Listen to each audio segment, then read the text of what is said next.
Screw around and find out. Well, that is the kid-friendly version of that saying, isn't it? That is what a specific progressive party is finding out today as we are right before the debates tonight starting in Francais. The Green Party found out real quick that trying to play stupid games to screw over your political opponent is just simply not going to work and backfires on you.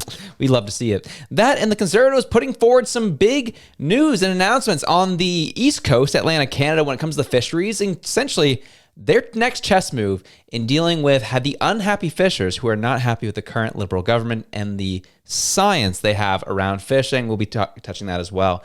We're looking forward to getting into all of it. And of course, there's some greasy things happening. There's a certain progressive leader who is denying the polls. Yeah, it's interesting. We're going to get into all of it. But first, please take the time to like, share, and subscribe. It really helps move and grow the channel, especially at a crazy time like this. The likes really help. The shares really get it going. And subscribing, well, it just makes me look and feel good. You know what I'm saying? Any help with that is so much appreciated. And I'm dropping this today. This is the new one. We actually have our first sponsor on the show. We are really happy to have, and it's not just a random we had a Canadian resource company approach us wanting to talk about a resource project they just got underway out in Newfoundland. They are based out of Vancouver. Great Canadian resource company starting a gold mine project out in Newfoundland, which is really interesting. And they're not here to sell anything. They just want you to know about their project. And if you are interested in learning more, you can scan the QR code here on the screen or go to our comment section and click on the link to read more. What they had to say about it is Great Atlantic Resources is poised to become the first in the world to deploy a new cutting-edge AI-powered surgical non-invasive mining technology. Utilizing directional drilling with a 2.5-meter bore drill from the Netherlands, this breakthrough method will be implemented on its 100% owned land package, which hosts an NI 43101 compliant high-grade gold resource and multiple high-grade gold veins extending over several kilometers.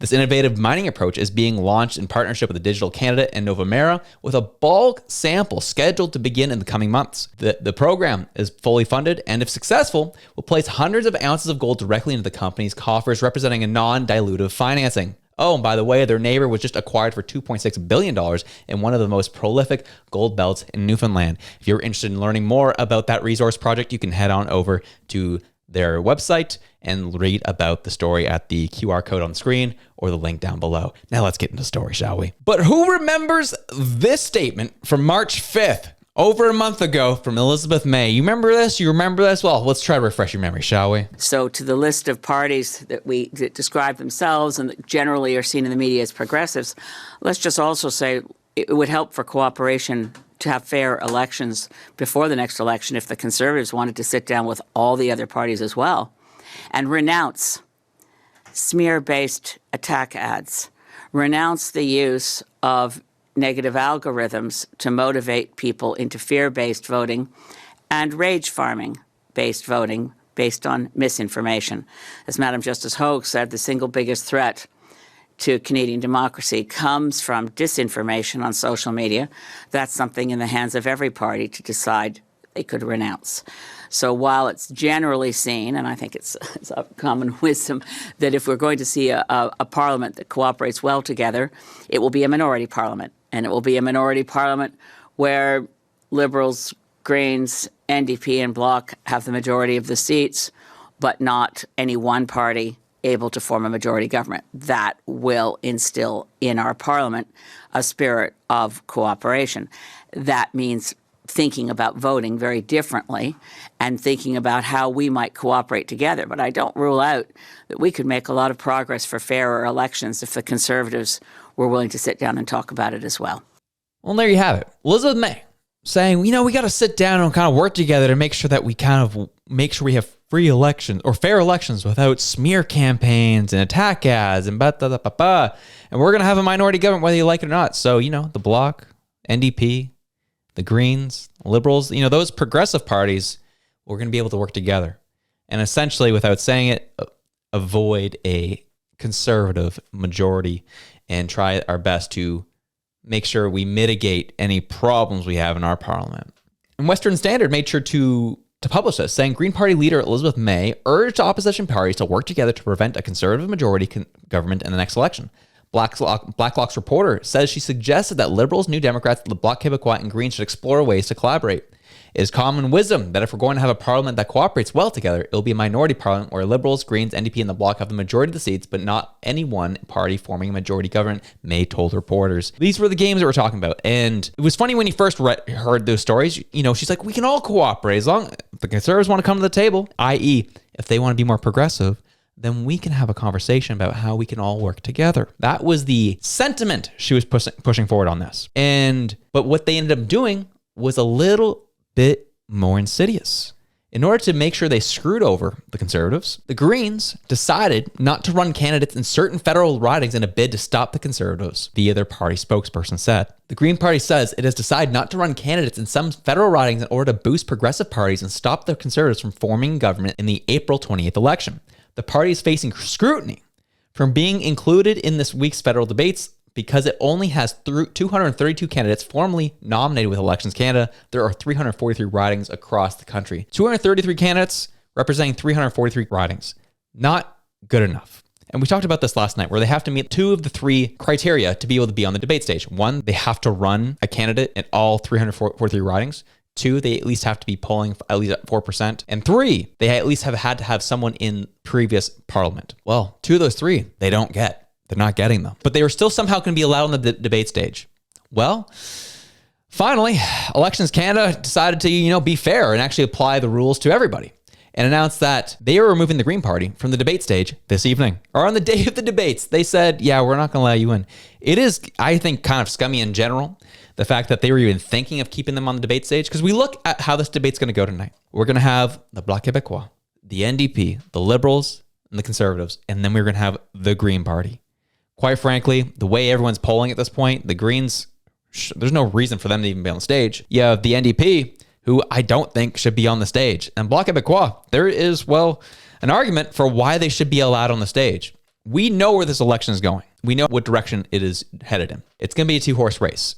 However, I guess I would be okay, be a little fair, leave the NDP up there, even though they're getting smoked in the polls. But again, if we want to go by the polls, we have to be fair of the polls have been a little screwy lately. So I guess we'll have to leave it at that. But it was interesting to watch the Green Party try to play a game and say, all right, in an effort to try and mitigate Conservatives getting seats in the House, we're going to pull back the amount of candidates that we have on the slate so that more people can go ahead and vote for one of the other progressive parties. That's what the Green Party tried to do. Is it legal? Yeah. Are you allowed to do it in our system? Yeah. Is it ethical? Well, that's another question. Kind of like, Carney's tax schemes.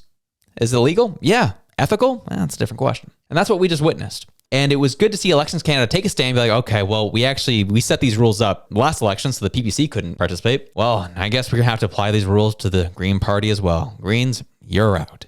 And it was wild to watch them be so upset, call a press conference with 12 reporters and not take questions. And then halfway through, the feed completely glitch out. Where others argue about how to manage the situation we're in. We're here to bring back hope in the hearts of Canadians. We're here to build, to grow, to give Canadians a reason to look to the future with hope in their hearts and light in their eyes.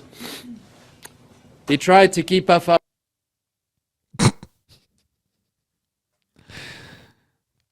Rip. He's back right Canadians and their future. Merci tout le monde. Thank you much. How can you say that you met the criteria? You want a debate stage, but you're not going to take our questions? On aura plus de détails plus tard. Merci. Why won't you answer questions? Why don't we take questions if you want to do that more? How can you say you met the criteria? This man called the media to talk about how it's unfair that they're getting kicked off the debate stage, that they're still going to fight for Canada, and then leave, bye-bye. And the reporter was right. You say you want a platform, you say you want to be on the debate stage, yet you won't take our questions. Why? He's like, no, I got to put on my coat. See ya. Thanks for coming to my party headquarters, but I'm running late, is what he said in there in French. What a way to go. What a way to go. And that's how that is operating. But the Green Party trying some greasy games and got caught in the process. And I think this is a win for Canadians because we have a party that is insignificant, irrelevant, and not really adding anything to the discussion in this election. They are just going to be taking up space and airtime of the candidates we actually want to hear from in tonight's debates. And if you don't know, I will be hosting a live stream covering the debates, and I'm going to mute it when NDP talks. I mean, who knows? We'll see how Jagmeet's performing that night. We'll see how it goes. It'll be interesting to watch, though. That's the Green Party. But speaking of Jagmeet Singh, he's becoming a little bit of a poll denier. He hopped on with the media this week, and they asked him, how you feeling? How are things going, Mr. Jagmeet? Because you're looking really rough in the polls. And well, this was his answer to that. Jagmeet Singh is our guest this morning. Mr. Singh, a pleasure to have you in studio. Thanks for making the time. Thanks so much. Happy to be here. If the election were held tomorrow, there is not a single public opinion poll, major public opinion poll, I should say, that I can find that doesn't show the Liberals making a political comeback at the expense of your New Democrats. Why have you failed to break through? You know, one of the things we notice is that I don't know if the polls are able to accurately capture our support, because just a couple months ago, the Ontario NDP had their election, and folks said that the leader wasn't going to win their seat and that we weren't going to make party status, but we won official opposition. So I think that's one challenge, that our support is very harder to gauge. But I know that there's a debate coming up, and there's a real opportunity to make the case to Canadians. Polls aren't accurate. Polls aren't accurate. It's not just the Conservatives saying it at this point. NDP saying it too. Jagmeet said it right there. Well, thank you for the pleb for clipping that up and bringing it to our attention. Hilarious to watch. Funny how no one's freaking out about him saying the polls are a little iffy. Because, well, it's a progressive saying it, not a conservative, right? But to end our show, something that it was a bit of a smaller story, but I want to address it because it's going to add to something bigger in the grand scheme, especially to those on the East Coast. If you remember at the beginning of this election, or the election campaign, you had Mark Carney, who started off in Newfoundland and Gander, who had shut out the fishers from coming to talk to him about the shady practices of the DFO and the fisheries minister, and not listening to fishers on the ground, or on the water in this case, of what is happening with wildlife and them being able to fish more fish, and not really listening to the people at all, and essentially putting in policies that are taking away from people's way of life. And they were not happy. Fishers are not stoked about this Liberal government and how they've been handling them. And Rick Perkins, Mr. MP Rick Perkins, with a couple of other Conservative candidates, were out on the water here in Nova Scotia today to discuss that very issue and how the Conservatives want to address it. And they hit out about a 3 or 4 point plan of what they want to address. I think it was a very interesting speech, but it's more so this piece that I thought which was newsworthy in light of what is happening with the Carney Liberals. This is a little Facebook video. The audio is not going to be great, so listen up. But I loved what he said here about how the Conservatives want to address the relationship with the fishers. That means investing in small craft harbors as well. So harvesters have the right infrastructure, harbors have the right infrastructure they need. And we will double the permanent funding for small craft harbors. Beyond all this, a Conservative government will not use MPAs to shut down harvesting. We will ensure that science, not ideology, determines where harvesters can land their catch with clear conservation objectives that are measurable. We will focus on our outcomes for harvesters, meaningful consultation, and productive habitat for sustainable access to our shared resource. And a Conservative government will focus on the biodiversity of our oceans with a scientifically based, sustainable, commercial pinniped harvest, reducing unbalanced predation of our fish stocks. We will listen to science, not ideology. We will come to an agreement and actually have a robust conversation with fishers and as well as with government to make sure that we come together to build the best system that fishers can thrive in without government intervention. The reason why I'm bringing this up, and because again, it's, Mr. Ricky Perk that we affectionately know out here. He's awesome. Great MP. He's done a lot of great work. The reason I'm bringing this up is because, well, he answered later in this press conference is that they are currently working to have Pierre Poilievre come out to Halifax in the next week or two. And this is important because this is setting the stage for the fishers on the ground to be like, oh, the Conservatives are bringing something a little different forward and how they're going to handle our industry. We want to hear more because we have not been happy with what's happening with the Liberals right now. And this is going to make the grand scheme in terms, at least when it comes to Atlantic Canada, is actually a big playing field right now. Conservatives can perform well in Atlantic Canada. It's going to give them a big stepping stone moving forward as they go into Quebec, Ontario, into this election. If they can have a good, strong showing in Atlantic Canada, it's going to be a big play for the Conservatives as they move forward. If it's not a great showing in Atlantic Canada, it could be a rough go through Quebec and Ontario. And so that is really right. Atlantic Canada, as much as it's a small electorate, 32 seats, I believe that's what it is. It's going to be playing a pivotal role, believe it or not. So we'll see how this goes. And that's why I think this is going to be a big play for the Conservatives. And that's why we have Rick Perkins here, who's setting the stage for the fishers in Atlantic Canada, because that's a big industry out here. And then Poilievre coming in the next week or two, he will be coming in to knock this message out of the park and make it very clear of what he's trying to do and accomplish here, and how the Conservative Party can help Atlantic Canadians. Will be very interesting to watch and witness. So keep your eye on the race. Keep your eye on what's happening in the chess game that is happening during this campaign. It is super fascinating. But I will be seeing you in a few hours. Have yourselves a good one. I'm out.